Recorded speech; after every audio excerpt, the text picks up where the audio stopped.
And a very good Friday afternoon to you from Manchester, which today it can't make its mind up, to be perfectly honest. Raining, cold, sunny, cold, blue sky, cold, sunny, blue, rain, you name it, we've got it today. I have no idea. So I thought, well, I'd nip out and get things done that I need to do today and get back and make one of these. Now obviously you've read the title, so you've got a fair idea of what I'm going to talk about today. Now we're all aware the government, doesn't matter what colour government, always say to us that government finances, government money is all very, very stretched and hard to economise for all the big and little projects that are going to go on in and around the UK. And we hear that no matter what time of year, no matter what political party comes into force, and also, as we've seen fairly recently, many councils, far too many, I think it's 4 now, or possibly even 5, councils have gone into special measures because they've run out of cash. Now, my opinion is on this, we all have the same gripes, that kind of thing. Services are not as good as they should be. The police are not offering the service to us, the people, in any way, shape or form as much as they should be. You can't get them coming out in response to a theft of your car, a breaking in your house. It's hard enough to get them to come out and talk to you if you are the subject of an assault on the street, for instance. The fire brigade, they're always saying that they're massively overstretched now, and obviously we've now thrown into their little pot of responsibility, of course, dealing with the fires caused by electric vehicles. But that's another story.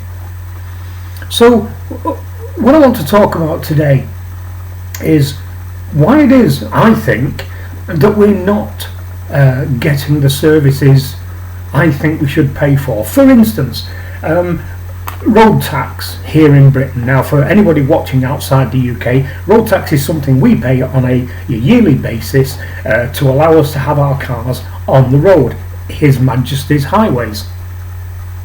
And that money is supposed to go into a pot which is earmarked solely for the upkeep of the roads and highways, whether it be normal little side streets or A roads, which are main roads, or motorways, or whatever it is. Now we all know that that just doesn't happen. It just goes into the big old melting pot excuse me, in central government, and that money is used for everything. So even things that we, the taxpayer, think are earmarked for certain things are not earmarked for certain things. And the government will always tell us, well, you can't have this done because finances don't allow, whatever that may be. So what I want to do is shed a little bit of light on, how can I say this, governmental mismanagement and indeed overspending of what they call, laughingly, government money, government funds. Well, let's get one thing straight right from the beginning. There is no such thing as government money, government budgets, government funds. There is money paid in to the coffers by the taxpayer, i.e. you and me. It's our money. But government seem to forget that. They seem to forget, as they do about everything, that if we want something doing, we put our voice en masse out there saying that this needs to be done, it should be done, because it's our money. They're taking money from us on a weekly, monthly, yearly basis, and our will for what that money should be spent on should actually be adhered to, but it's not. So let me tell you a little bit about, it may shock you, what's going on at the moment.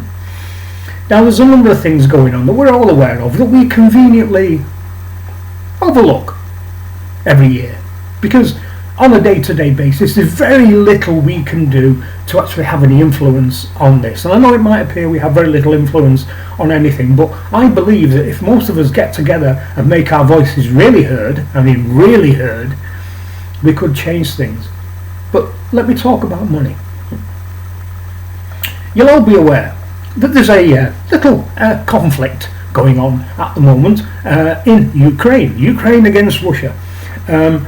And we, as a good, compassionate Western nation, are putting our little bit in the pot to help the Ukrainian people fight off the aggressive Russians. Do you have any idea at all the amount of money that we've put into said pot over the last 2 years that conflict has been going on? No? Let me tell you. 12 billion pounds. 12 billion. Now, we as British people, British taxpayers, if I'm wrong, please tell me, what are we seeing for that? I don't get it.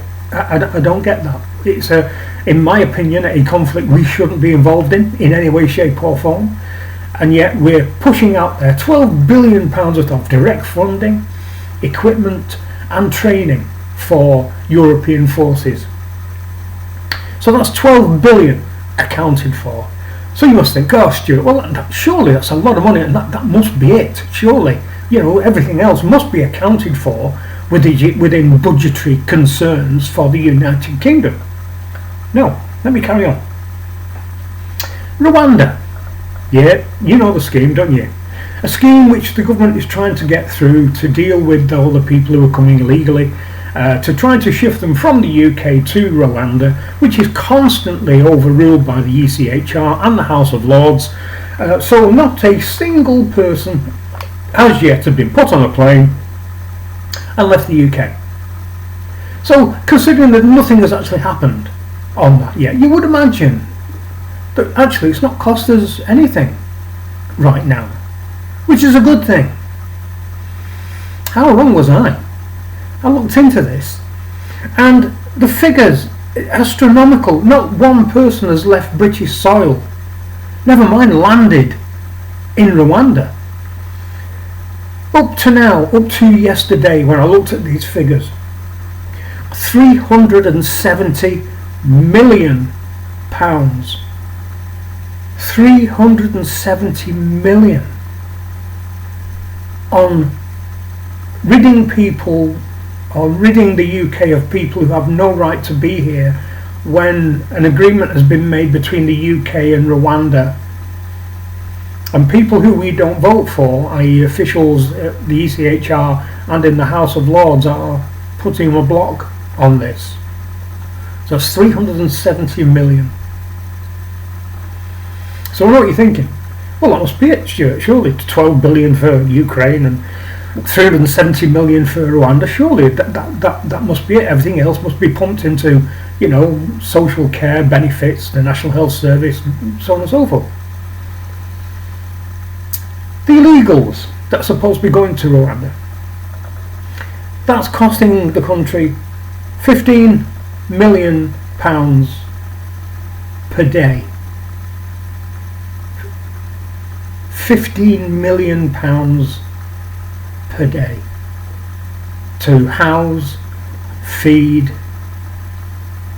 mobile phones, spending money, clothing, benefits, everything else that they get, over and above any of our own people who may be living on the streets. Don't forget that. Foreign aid. We're a very, very compassionate country, Britain. We do a lot to try to help other countries who may well be struggling. And every year we have a foreign aid budget who's sent to countries who are known as perhaps the third world or growing economies, people who are struggling, who can't get by on a day-to-day basis without help from richer countries such as the United Kingdom.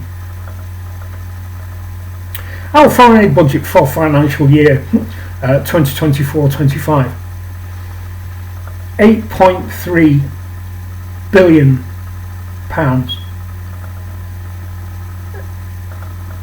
Now part of that, and this is the kind of thing that sticks in my craw, is paid to India on a yearly basis. They get huge amounts of money out of that 8.3 billion. India have a space program, a space program. Britain does not.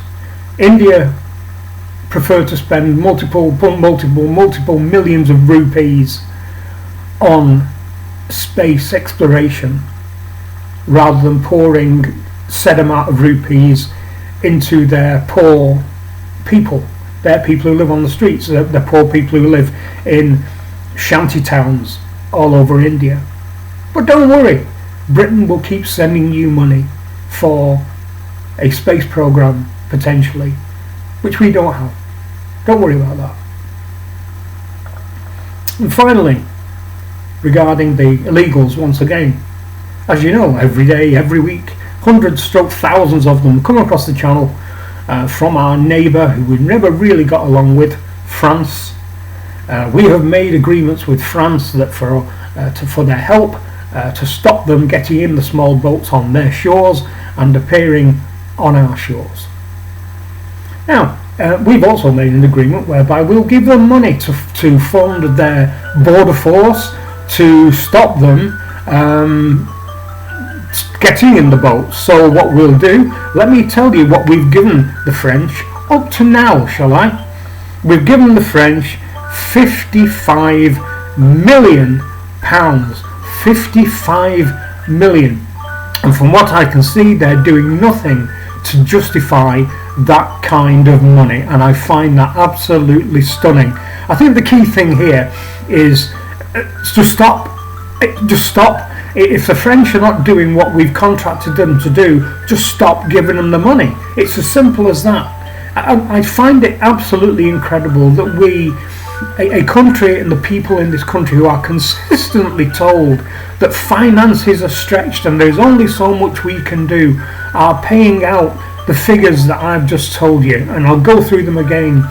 12 billion we've given to Ukraine, 370 million we've given to the Rwanda scheme, 15 million a day to cover the illegals and the costs they incur to this country, 8.3 billion in a financial year for financial aid, foreign aid to countries such as India, and 55 million pounds so far to France for their border force to stop people getting in the boats, which they're just not adhering to. Is it just me? Is it just me that is wrong? That I just don't understand the logic here. Anyway, let me know what you think about this. Put your drop down below. Put all your information and your feelings into this.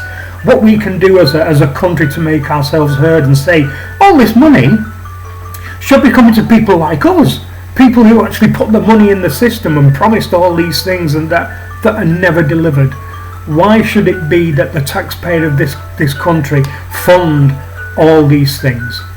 So anyway, that's it for now. Thanks a lot for watching.